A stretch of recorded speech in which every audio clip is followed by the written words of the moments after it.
Channel আমি শুধুমাত্র চলে এসেছি আমার কিছু রেসিপি নিয়ে। তা দেখো বসিয়ে দিচ্ছি কড়াই, দিয়ে দেবো জল। এই যে রান্না করার আগে সোমবার দিলাম, দেখতে পাচ্ছ? জলটা দিলাম আর ছ্যাঁত করে উঠে সোমবার হয়ে গেল কিনা বলো।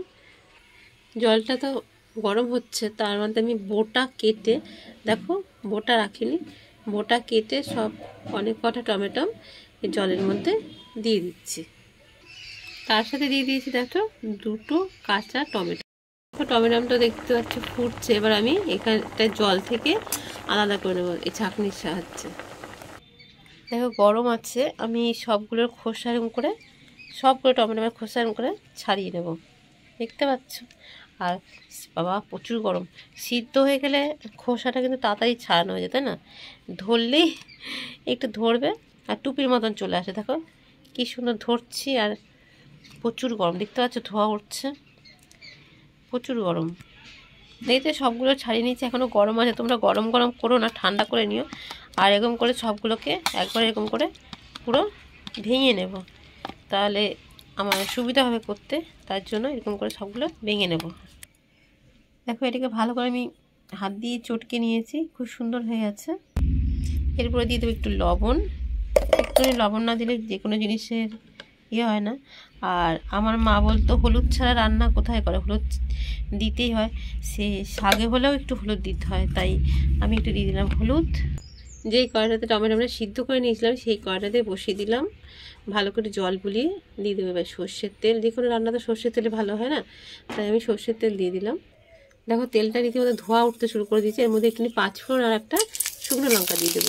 এর মধ্যে দিয়ে দেবো এই টমেটো পেস্টটা। দেখো ভালো করে নিয়ে নেবো, না নিলে তো ছিটতে যাবে, তাই না?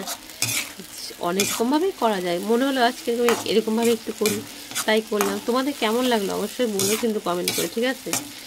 আর আমার তো জানো ঘর সব কিছু ঘরোয়া রান্না, তাই না? যেটা মা ঠাকুমারা করতো আর যেটা মধ্যবিত্ত পরিবারে যেগুলো থাকে সেগুলো দিয়ে আমি রান্না করি। এর মধ্যে দিয়ে দেবো খানিকটা গুড়টা দিয়ে দিয়েছি। এবার ভালো করে এটা নেড়ে ফেলবো। আর এখন তো শীতকাল চলে যাব করছে, তাই গুড়টা খেয়ে নিই, এরপরে তো আর গুড় পাওয়া যাবে না, তাই না? গুড়টা তো শীতকালেই পাওয়া যায়, তাই জন্য এই দেখো, দেখতে পাচ্ছ? দেখো কালারটা কি সুন্দর চেঞ্জ হয়ে গেছে গুড়ের জন্য। এর মধ্যে এবার খেজুর আর কিশমিশটা দিয়ে দেবো, দিয়ে ভালো করে এটা মিশিয়ে নেবো। এই দেখো ভালো করে মিশিয়ে দিই। দেখো কি সুন্দর আঠো আঠো মাখো মাখো একটা ভাব হয়েছে না? আমি এবার নাবিয়ে নেব। দেখো খুব সুন্দর হয়ে গেছে।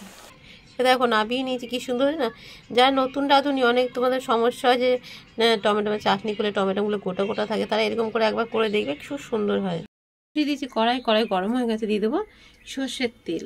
দেখো তবে চাটনি হলে কিন্তু একটা কথা খুব মনে পড়ে যায়, কী বলতো? পাঁপড় ভাজা। তাই কেমন হয়েছে রেসিপিটা অবশ্যই বলো। যারা এখনও চ্যানেলটাকে সাবস্ক্রাইব করে দেয়, সাবস্ক্রাইব করে পাশে থেকো। সবাই সবসময় সুস্থ থেকো, ভালো থেকো। আর আমার বক বা আমার সিম্পল রান্না তোমাদের কেমন লাগে সেটাও তোমরা কমেন্ট করে বলো। তাহলে সবাইকে আজকের মতন টাটা।